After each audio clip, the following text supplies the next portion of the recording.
안녕하세요. 뉴스속 날씨 유다현입니다. 땀이 샘솟는 여름입니다. 이맘때 시기가 되면 유난히 걱정이 앞서는 분들 계신데요. 바로 다한증 환자들입니다. 대부분의 사람들은 더위에 적당한 땀을 흘리지만 유난히도 땀을 많이 흘리는 이들에겐 여간 고통스러운 계절이 아닐 수가 없습니다. 오늘은 디오네 클리닉 김고은 원장과 함께 다한증에 대해서 이야기 나눠보겠습니다. 원장님 안녕하세요. 네, 안녕하세요. 네, 자 먼저 궁금한 것 중에 하나가 이 다한증의 증상입니다. 어느 정도 땀이 나야지 이게 질환이다 아니다라고 구분할 수 있는지 궁금하거든요. 네, 더울 때 흘리는 땀은 기화열로 체표면의 온도를 떨어뜨려서 체온 조절에 중요한 역할을 합니다. 또한 운동 후 나는 땀은 상쾌한 느낌을 주어서 젊은 사람들은 땀 흘릴 때까지 운동하는 것을 즐기기도 하죠. 깜짝 놀랐을 때에도 땀이 나는데 이러한 발한 현상은 모두 우리 몸의 교감신경이 흥분하면서 땀샘을 자극해서 생기는 현상입니다. 정상적인 정도보다 훨씬 많은 정도의 땀이 나거나 남들은 땀이 나지 않는 상황에서도 땀이 나는 분들이 있는데 이분들을 다한증이라고 합니다. 당뇨병이나 갑상선 질환 또는 감염증 등 전신의 대사에 문제가 있는 경우에 일시적인 다한증이 생길 수 있습니다. 이러한 경우는 당연히 원인 질환이 좋아지면 다한증도 사라지게 됩니다. 대부분의 다한증은 특별히 다른 원인 질환 없이, 즉 아무런 이유 없이 땀이 나게 되는데 이런 경우를 원발성 다한증이라고 합니다. 원발성 다한증은 생각보다 흔해서 많게는 전체 인구의 10%까지 된다고도 하지만 대개는 100명 중 1명 정도로 알려져 있습니다.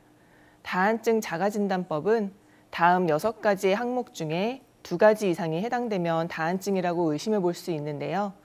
6개월 이상 땀이 지속적으로 나거나 양측성 혹은 대칭성으로 땀이 나거나 25세 이전에 시작되었거나 가족 중에 다한증 환자가 있는 경우 땀 때문에 일상생활에 지장이 있거나 자는 동안에는 땀이 안 나는 경우 이렇게 6가지 항목으로 체크해 볼 수 있습니다. 네. 그렇다면 특별히 이 다한증이 많이 생기는 부위라던가 어떤 시기가 있을까요? 대부분의 원발성 다한증은 어려서 발병합니다. 대개는 10대 초반의 초등학생 때 생기는 경우가 대부분이지만 20 내지 30대 이후에 발병하는 경우도 있습니다. 흔한 부위는 손, 발, 겨드랑이나 얼굴입니다. 중년 이후에서 음식을 먹을 때 땀이 많이 나는 증상을 호소하시는 분도 많이 있습니다.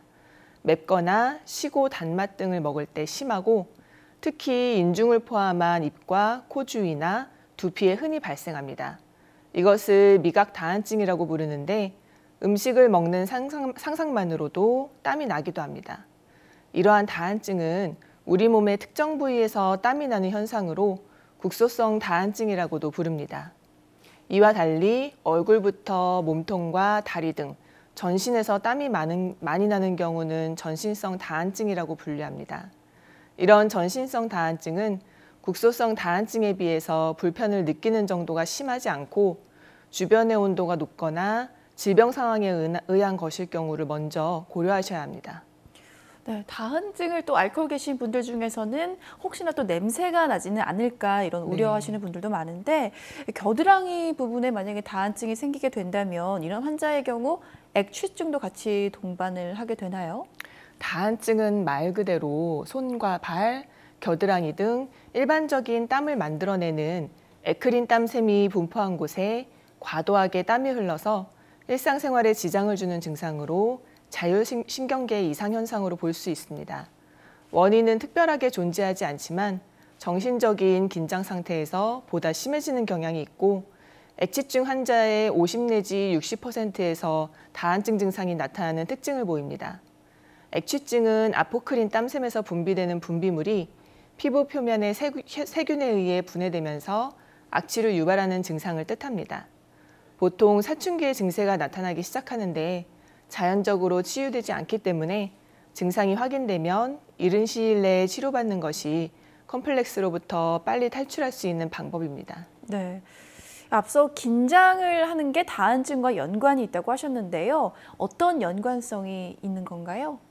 긴장하거나 깜짝 놀라게 되면 우리 몸의 교감신경이 흥분하게 됩니다. 다한증 환자들은 일반인과는 달리 교감신경의 항진으로 인해 땀샘이 과도하게 자극되는 특징을 갖고 있는데요. 일반 사람은 약간 땀이 나는 정도의 상황이어도 다한증 환자들은 옷이 젖을 정도의 과도한 땀 분비가 일어나게 되는 것입니다. 네, 그러니까 지금 말씀해 주신 걸 종합을 해보면 다한증이라는 게 땀이 좀 많이 나는 것을 제외하고는 뭐 건강상의 어떤 특별히 해가 된다 뭐 이런 점은 없는 것 같은데 어떤가요?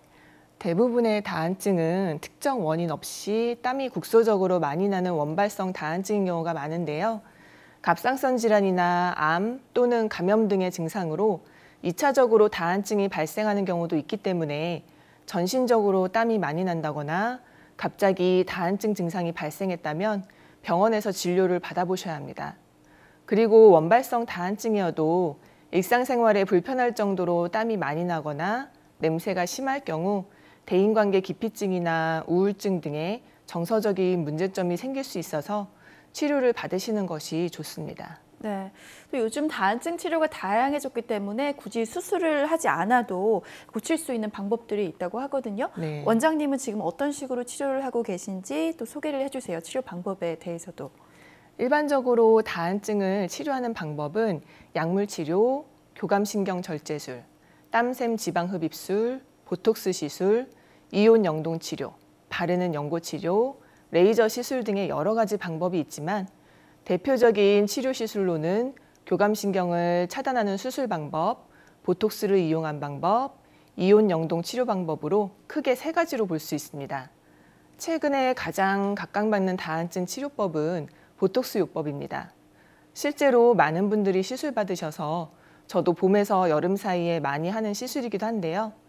이 시술은 땀이 많이 나는 부위에 보톡스를 주입해서 땀샘에 분포된 신경 전달 물질의 분비를 억제하고 땀 분비를 차단합니다. 부작용이 거의 없고 흉터가 남지 않아서 일상생활에 지장을 주지 않는다는 장점이 있습니다. 시술 시간은 10 내지 15분 내외로 매우 간편하고 1, 2주가 지나면 땀이 줄어든 것을 확인할 수 있습니다. 효과는 영구적이진 않고 약 6개월 정도 지속됩니다. 다한증이 심해지는 여름을 앞두고 시술하면 여름 한철 부작용 없이 효과를 볼 수 있어서 초봄 무렵 시술 받으시는 것을 추천드립니다. 네, 잘 알겠습니다. 오늘 말씀 고맙습니다. 과도한 땀은 자신에겐 불편을 초래하고 상대방에겐 불쾌함을 주기도 하는데요. 그 스트레스의 정도가 심해지면 정신적 문제를 일으키고 때로는 대인 기피 현상의 원인이 되기도 합니다. 평소 생활 습관을 개선하는 노력에도 불구하고 땀나는 정도가 심해진다면 가까운 전문의를 찾아 올바른 치료를 받는 것을 권장해 드립니다. 뉴스 속 날씨 오늘 준비한 이야기는 여기까지입니다. 시청해 주신 여러분 감사합니다.